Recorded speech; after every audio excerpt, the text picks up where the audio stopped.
South African President Jacob Zuma asks prosecutors to drop over 780 counts of corruption charges. We'll have the details on a roundup of the latest cancer research findings. And African style lights up the purple carpet at the Black Panther premiere in Los Angeles. Africa 54 starts right now. Good evening, I'm Esther Githu. You at Info Vincent McCory. This is Africa 54. As pressure mounts on the scandal-plagued president of South Africa to step down, Jacob Zuma pushes back, providing arguments on why he should not be prosecuted for corruption. Zuma, who has faced and denied numerous corruption allegations since taking office, submitted documents on Wednesday night to the National Prosecuting Agency, providing reasons why 783 counts of corruption relating to a 30 billion rand arms deal arranged in the late 1990s should not be reinstated.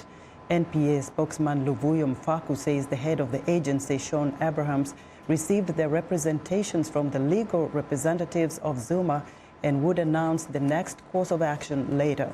Zuma has repeatedly faced numerous calls to step down within the ruling African National Congress, which has admitted to having discussed removing him as president before the end of his term in May 2019. Now, in East Africa, Kenya's High Court has suspended a government shutdown of 3 private TV channels that was prompted by their coverage of opposition leader Raila Odinga's self-proclaimed presidential inauguration on Tuesday. One of the affected media houses, NTV Kenya, posted the message on its official Twitter feed, saying the government is expected to restore NTV, Citizen TV, and KTN news signals after the High Court suspended the switch-off for 14 days pending a case being heard. The NTV channels were shut down on Tuesday as they began coverage of a rally during which Odinga, who alleges last year's elections won by President Uhuru Kenyatta were rigged, declared himself president in a symbolic ceremony. Now, the media shutdown is unprecedented in Kenya's democratic era, prompted fierce public criticism and raised fears the country was reverting to the censorship that characterized decades of repressive one-party rule under Daniel Arap Moi. Now, joining us via Skype from Nairobi, via phone from Nairobi, is journalist Mohammed Yusuf. Good evening, Mohammed. Good evening, Esther. Now, as we speak, are these 3 media houses back on air? Well, as we speak at the moment, they're still off air, and that is a sign that the government is yet to respond to the High Court order ordering the government to restore the transmission, and that is a sign that the government hasn't yet responded. But if we look at the government response and statement yesterday, Interior Minister said that the government, it will take time before the government restores the transmission back because there's still investigation ongoing, and until that investigation is completed, still the 3 media stations will be off air. What is the reaction of the Editors Guild, the media there in Nairobi? Because this was expected to be back on air, then they're still not back on air. What are you hearing from your fellow reporters there? Well, so far what we've been hearing the last 2 days and after today is that the media, the chief, the editors, the government is yet to communicate to them actually what happened and why they are still off air. And even looking at the court order, they still yet don't know what the government is planning to do next, because as we understand, there's some journalists that the government are looking for. Some of them are still in hiding. But still, the government is yet to communicate according to the media stations that so far are off air. And that is really worrying much of the people. And now it looks like everything now will move to the corridors of Court of Justice. Everything will look now like it will be settled there. There were reports that some journalists, like NTV journalists, were holed up somewhere in their offices for fear of being arrested. What do we know as of this point? Is there still fear? So far, there's no arrest so far, but the journalists are still in hiding. It's not yet clear where they're hiding. But last night they spent the night in their offices, fearing of arrest. They got some information, according to them, that there were some plainclothes police officers roaming outside their offices and maybe preparing to arrest them. So they spent the night there, but today they haven't been much other than them saying, look, we're still doing our job, we will do our job as it is. And they don't look really scared, but at the same time, they're really fearful of the arrest, and we understand they're still in their offices, but there's been no arrest yet. Mohammed, briefly, what is the reaction of the general public that relies on these media houses for their news? Of course, public, they're not happy because they're not able to access information. That's what it is. And the fear is now that with the blackout of this kind of media, then there's a problem of maybe fake news or information going around, and that's the biggest fear. But people are not happy so far with what has been going on. They're not able to get information they're looking for. Mohammed, thank you very much for your reporting. We hope they will be back on air soon. Mohammed Yusuf reporting via phone from Nairobi. Now, an estimated 2 million children of primary school age in South Sudan are out of school due to the ongoing violence across the country. The conflict has also forced 25% of schools to shut down, according to the United Nations Children's Agency. Tens of thousands have been killed, and 1/3 of the country's 12 million people have fled their homes, creating Africa's largest refugee crisis. The UN agency says South Sudan ranks worst in education among all African nations, with 72% of children out of school. A cessation of hostilities agreement signed last year prohibits the occupation of schools and requires parties to withdraw from schools that they have occupied. Local authorities in the area promised that the schools will reopen this month. By February, they go back to school. This is a very good school behind me here. There's 8 classrooms and desks. The children have not been going to the school for the last 3 years, which is very, very bad. Let us give chance for the peace to prevail this time. And it should be durable peace, not just today and tomorrow another war. No, it's not. We don't want to break, but we want a sustainable peace to come back to South Sudan. Now, the civil war in South Sudan erupted in late 2013 between soldiers loyal to President Salva Kiir, an ethnic Dinka, and forces loyal to his former Vice President Riek Machar and Nuer. As a result, school enrollment, which was 42% at the start of the war, has plummeted. Now, traffic will soar above the muddy swamp between Uganda's capital, Kampala, and its international airport when a new Chinese-built highway opens in a few months. But the road project remains marred in controversy. The Ugandan government has funded the 51-kilometer 4-lane expressway with a $580 million loan, part of $11 billion it financed in the decade since the World Bank cancelled debts about a third that size as part of a debt relief for poor states. Uganda says the road is the jewel in the crown of an infrastructure program that will boost economic growth. But critics accuse President Yoweri Museveni, who has been in power for 32 years, of squandering debt relief and mortgaging the much-anticipated oil revenues before crude oil starts to flow in 2021. Kampala Mayor Arias Lukwago says Ugandans will shoulder the burden to pay off the debt. The generations to come will have to shoulder this burden because they will have to be taxed heavily and will have to pay. So that's why we are saying our country has been mortgaged by Mr. Museveni. Even these Chinese who are coming here from even the commercial banks we are borrowing from, Exim banks and whatnot, the burden will finally come on our shoulders as Ugandans. Now, slowing exports, declining agricultural output, and bureaucratic dysfunction are taking a toll on Uganda's growth, along with what critics say is rampant corruption. Now, newly published research shows Britain remains a divided and polarized nation following its 2016 vote to leave the European Union, with the referendum having both exposed and exacerbated divisions across society.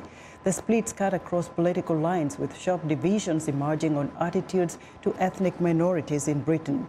More from Henry Ridgewell in London. In the wake of the vote to leave the European Union, Britain's Prime Minister said the country was uniting. The country coming together and looking for that brighter future as a global Britain. In reality, the opposite is happening following the so-called Brexit vote, say researchers of a new study. Theresa May is presiding over a divided nation. divisions between towns and cities, between north and south, between the different nations of the United Kingdom. So Wales voted leave, England voted leave, Scotland voted remain, Northern Ireland voted remain, between young and old, between people with degrees and people without degrees. It revealed and brought out into the open a new divide, which was a divide between leavers and remainers.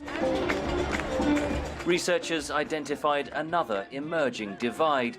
Leave voters thought equal opportunities for ethnic minorities have gone too far, while those who felt such opportunities have not gone far enough showed a strong tendency towards voting Remain. The divisions do not follow traditional party political loyalties, according to the study's lead researcher. And a very good predictor of how you voted on Brexit is whether you believe in the death penalty or not. And that's nothing to do with our traditional politics, that's values. Attacks on ethnic groups, so-called hate crimes, increased by over 40% after the referendum, according to government figures. Evidence, say analysts, that the vote has far deeper significance than the simple matter of Britain's EU membership. If anything, the referendum has made us feel more divided and maybe even made us more divided than we were before. Menon says the values divide could explain why there's little sign that Britons are changing their minds, despite mounting evidence of Brexit's economic costs. Henry Ridgewell for VOA News, London. We want to know what you think about Africa 54 and the stories we cover. Join the conversation on Facebook. The address is Africa 54. We're also streaming our show live on Facebook, so check us out and share our show with your friends. Coming up, a call for action to ensure millions of children have some kind of future to look forward to. Stay with us.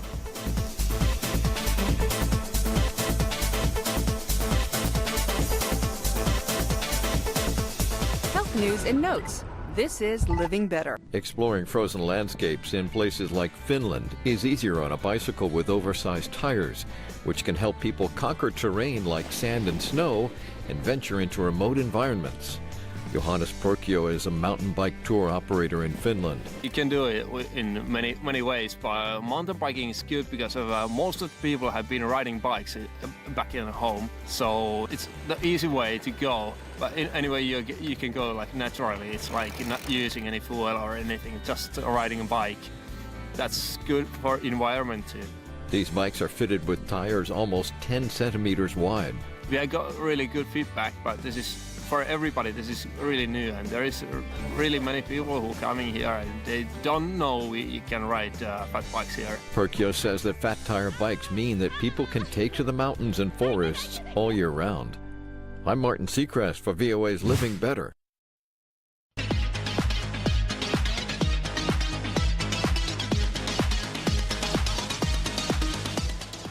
It's time now for our health report, and joining us now is Africa 54 health correspondent Lino Mudu with a link between gum disease and cancer. Lino? That's right, Esther. February is Gum Disease Awareness Month, and researchers in the United States say people with severe gum disease may be at greater risk for cancer. Researchers performed dental exams on nearly 7,500 individuals from Mississippi, Maryland, Minnesota, and North Carolina in the United States, and then monitored them for an average of 15 years. None of the participants had cancer at the start of the study. 15 years later, individuals with severe gum disease on the dental exam had a 24% higher risk of developing any kind of cancer and more than double the risk of lung cancer compared to those with no or mild gum disease. Odds of developing colorectal cancer were increased, particularly for non-smokers with severe gum disease, the researchers found. They say they took cancer risk factors into account, including age, gender, weight status, smoking, race, and socioeconomic status. Now, a new study suggests that women who use oral contraceptives for at least a decade may be less likely to develop ovarian or endometrial malignancies. The researchers examined data for about 150,000 women. They say compared to women who used oral contraceptives for a year or less, women who took the pill for at least 10 years were 40% less likely to develop ovarian cancer and 35% less likely to develop endometrial tumors. The risk-lowering effect of long-term birth control pill use was greatest for endometrial cancers among women who had other lifestyle risk factors like obesity, smoking, and lack of exercise. Researchers report in JAMA Oncology, half of the women were at least 62 years old when they joined the study, and most of them had already gone through menopause and no longer required contraception, but they reported any previous contraceptive use. And in a new study published in the Lancet Medical Journal, researchers say cancer patients' survival prospects are improving even for some of the deadliest types, such as lung cancer. For the research known as the Concord-3 study, the scientists analyzed the patient records from 322 cancer registries in 71 countries and territories, comparing 5-year survival rates for 18 common cancers for more than 35.5 million adults and children.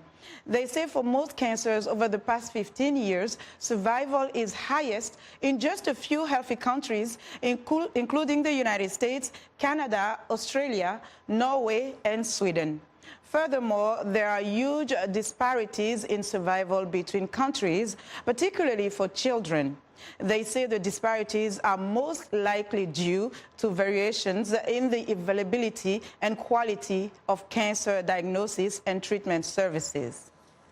Now, there are an estimated 2.2 billion children in the world.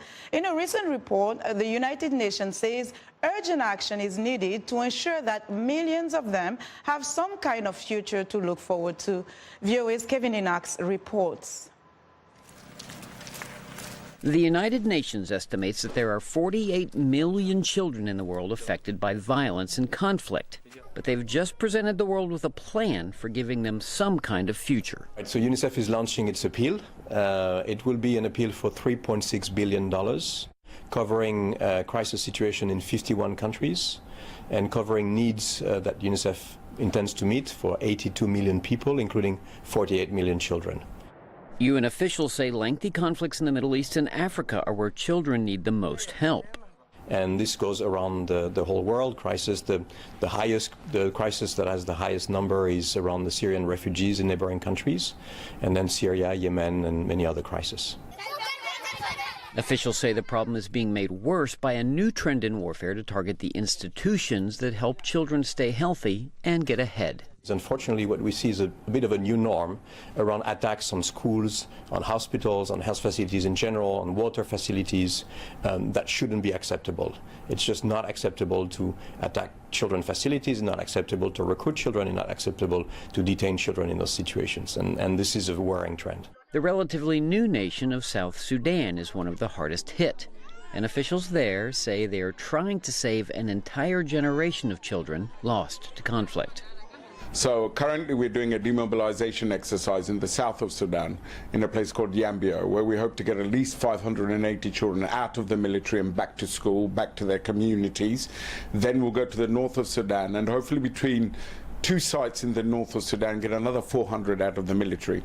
We're able to reintegrate these children back, put them back into school and make them productive members of the society. UN officials say some of the aid money will go towards getting the estimated 25 million conflict area children who are not in schools back in the classroom. Kevin Enox, VOA News. And that's our health report for today. To stay in touch, find me on Twitter at Lenore Moudou. Back to you, Esther. And thank you, Lenore.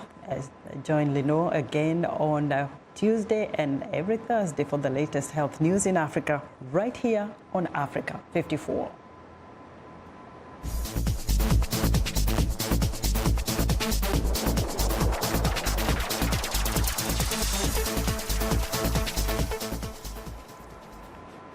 Now, the world has another ally in the war against microplastics. Just before Christmas, the Italian government voted to ban the tiny beads that show up primarily in beauty products by 2020. Italy joins a growing list of countries, the United States included, that have banned microplastic products. Again, here's VOA Kevin Enox.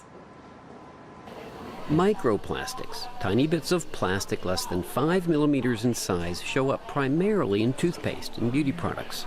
The problem is, once they go down the drain, they end up everywhere in the water supply. But that has just changed in Italy. We passed a law to ban microplastics from cosmetics and cotton buds. Beginning in 2019, it will be prohibited to use cotton buds that do not have biodegradable sticks. And regarding microplastics, beginning in 2020, cosmetics containing microplastics will be prohibited. Banning microplastics is not just about keeping the oceans clean, it's about keeping our food chain healthy. Clearly, a purifier able to capture these minuscule plastic little balls does not exist. They end up in the sea. Once they get into the sea, they are easily mistaken as plankton by fish, and so we eat fish with plastic. Cosmetics companies have been reducing microplastics in their products for years and say they will be gone entirely before the law goes into effect. We gave ourselves a goal by 2020. So the fact that 80 products which still contain those substances were found in Italy in different shops is in line with our expectations. This said, the new law, and above all, our own recommendations mean that, if not before, at the latest by 2020, all will be eliminated. But again, we are very confident, given the available data, that we will reach the goal much earlier. Scientists are worried these kinds of microplastics may be doing some serious unknown harm to all living things. What we know is that a group of substances, the phthalates, represent a threat to our health. They can be found in plastic materials, and then by passing through the food chain, they can end up in the human body. Phthalates are what we define as endocrine disruptors. Those substances can influence and disrupt hormone levels. In some cases, they are also capable of affecting the reproductive system. But getting rid of microplastics will not do much to stop the 8 million tons of plastic that end up in the oceans every year. Kevin Enix, VOA News. It's time now for a short break. Still to come on Africa 54, dazzling African style at the Black Panther premiere in Los Angeles. We'll be right back.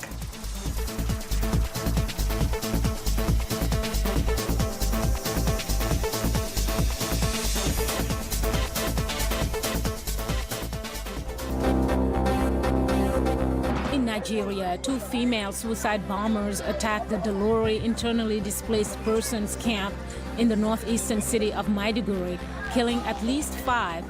In Tunisia, French President Emmanuel Macron addresses the Tunisian parliament and announces that France will double investment in that country.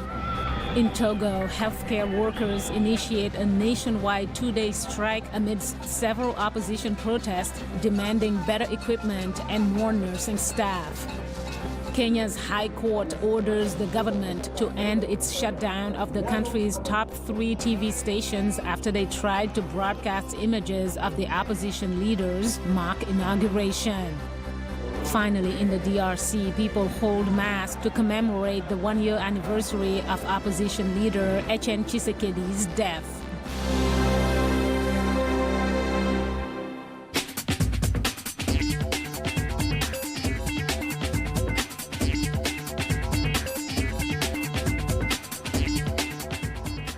And welcome back to Africa 54. Here's what's trending. Hollywood fashion watchers have never seen a red carpet quite like this.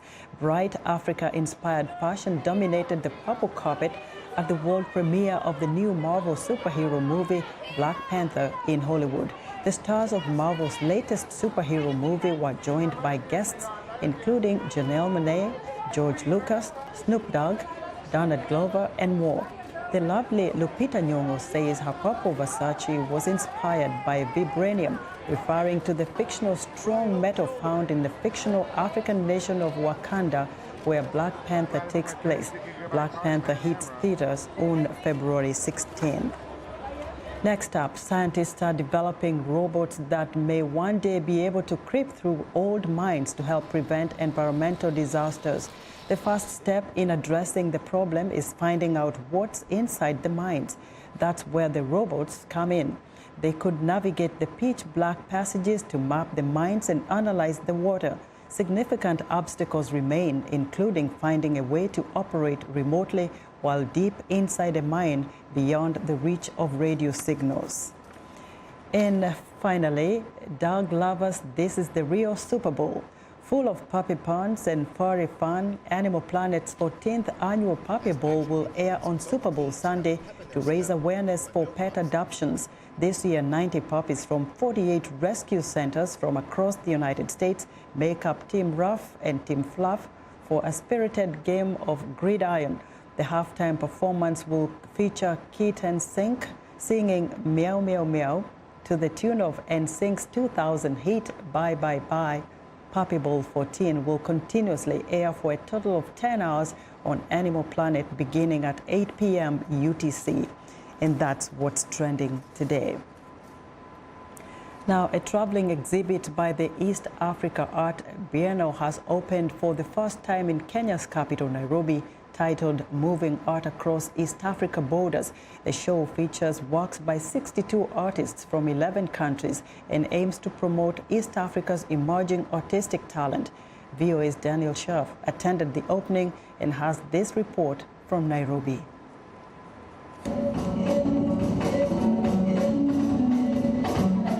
Africa's traditional arts are making room for the contemporary, and East Africa is no exception. Wow, it's blossomed. Like, I'm just thinking from a perspective of 5 years ago to what it is now. It's exploding. The region's emerging talent was on display at the East Africa Art Biennale held in Nairobi. The traveling Tanzania-based show includes works from Europe and Greater Africa, but focuses on promoting East African artists. From the history of East Africans, that uniqueness, that unique thing need to be seen by the world. So we thought the East African artists, although most of them do not have, we call these folk artists, most of them do not have a lot of formal education.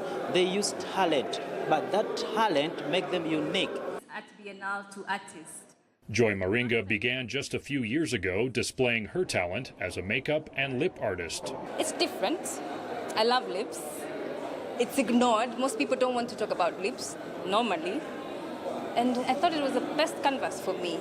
Other artists send social and political messages that resonate globally and with visitors. There's an image of Barack Obama and he's holding a woman, and I see the woman as Mother Africa. It's called, like, I believe, Welcoming Home.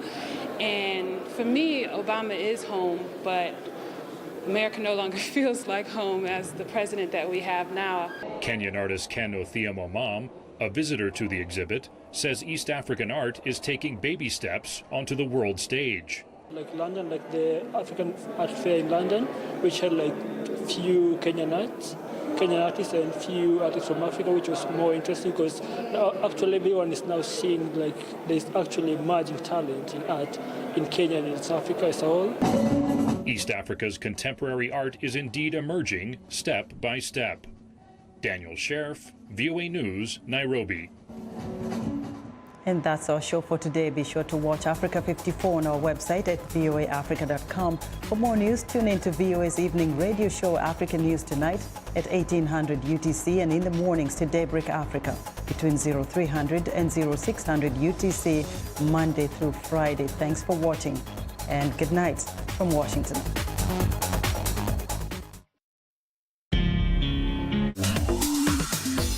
Welcome to English in a Minute. Woodwork is any part of a house or building that is made of wood. Crawl out of the woodwork. This expression sounds troubling. I won! I have the winning lottery ticket. Oh, that's great. How much money did you win? I won $25,000. But please, don't tell anyone. You're right.